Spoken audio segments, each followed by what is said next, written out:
Okay, so now we move on to the SGRs, and it's kind of a toss-up between the SGRs and the ZRs, which are the most expensive sets.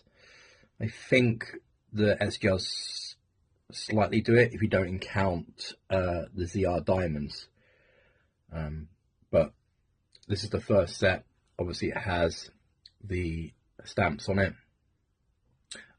However, there was a 7th card, but this was pulled from Moon 1 and distributed as a event PR card. Now, this is why it's controversial, because this card here, it says SGR, and it's SGR 007, but it counts as a PR card, technically. But the controversy is that, like, unlike other PR cards, this was never meant to be a PR card. It was meant to be in this collection here. Now, as for the core, unfortunately for me, I don't count this as core, to my detriment, because the whole idea of core is to be able to get these cards from the boxes. So to expect anyone, even in China, let alone people outside of China, to get their hands on this card, and supposedly there's less than 20,000 copies made of this one, and it's worth at least 5,000 RMB starting point, basically. Anyway, that's the first SGR's 6 cards.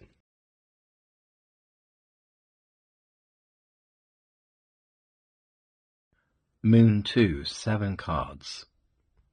So yes, you see there's a 7th card, and that's why the SGR 07, the first one, was controversial, because the original design was that they were all going to have a 7th card, and each one was a character duplicated twice.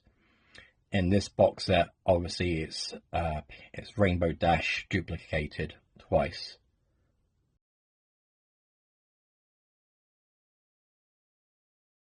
Then we have Moon 3. I think actually of the early cards, these are my favourite ones.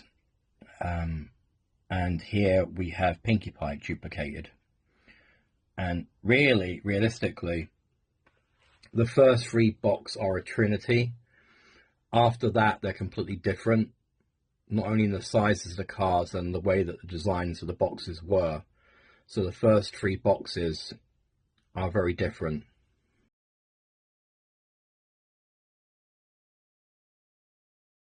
And as you see here, we go on to Moon 4 and 5, and the artwork is, as you see, shrunk.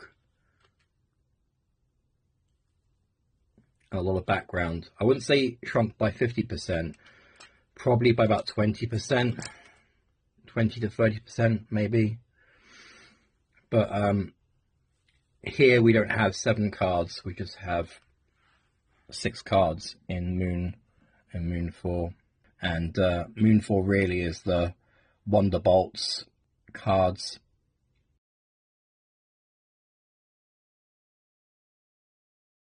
And then when we get to Moon 5, where we jump from 7 to 8 cards, and we start to get additional characters.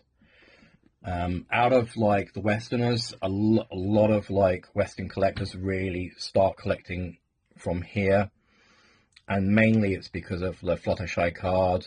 But yeah, like the backgrounds of these ones are a lot more detailed. There's more theme in the cards, and there's a lot more going on.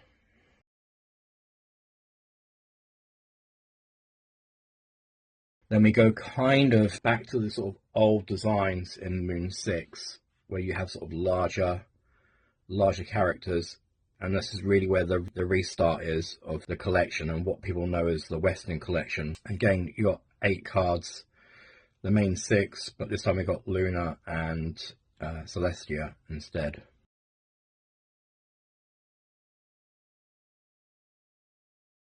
Then we have the complete custom artwork for Moon 7.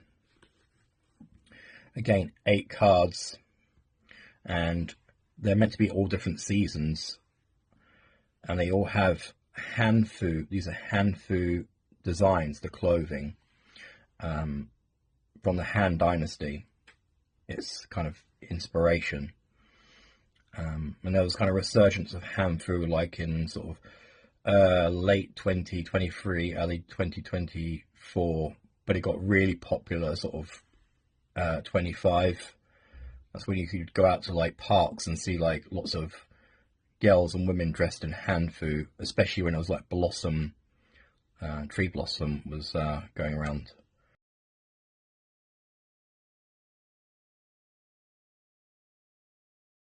Now, again, we have 8 cards.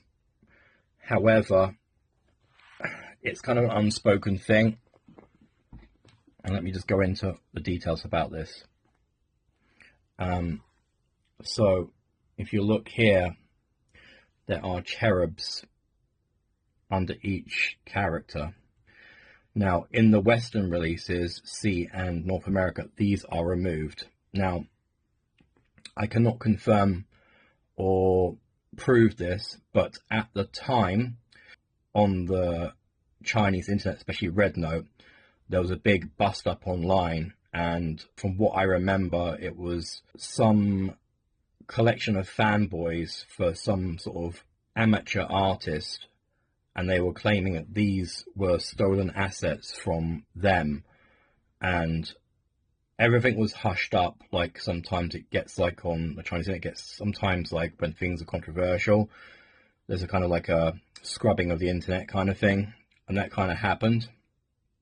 And at the time I kind of just ignored it, but then I saw the North American ones and I saw that these were removed, and so yeah, it looks like possibly something went on, but we'll never really know, to be fair. But I would say in Kayou's defense, is that Kayou does allow a lot of sort of amateur artists to work for them, which other companies don't do. But then again, this opens door to some people who, you know, and this is not just like a problem in China, it's happened in the West, that some artists will steal assets or use AI to produce their artwork.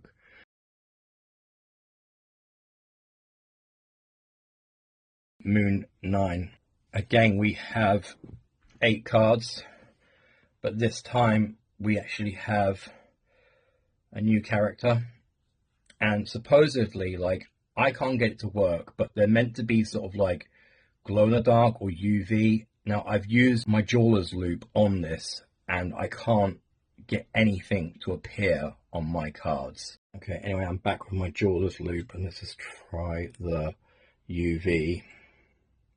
I'm just not seeing anything on mine. Oh, okay, it's working now. You got to really hold it down on the card, the UV. I don't know if you can see that now. Yeah, you have to really charge the card. Some of the cards, the actual UV parts are really small, like really small details.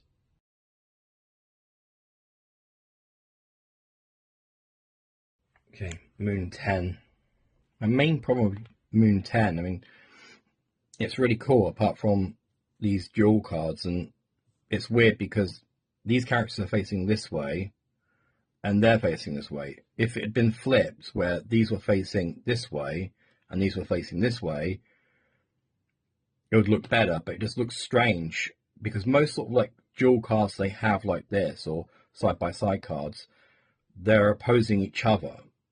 But in this one, they're not. It's just kind of a bit strange.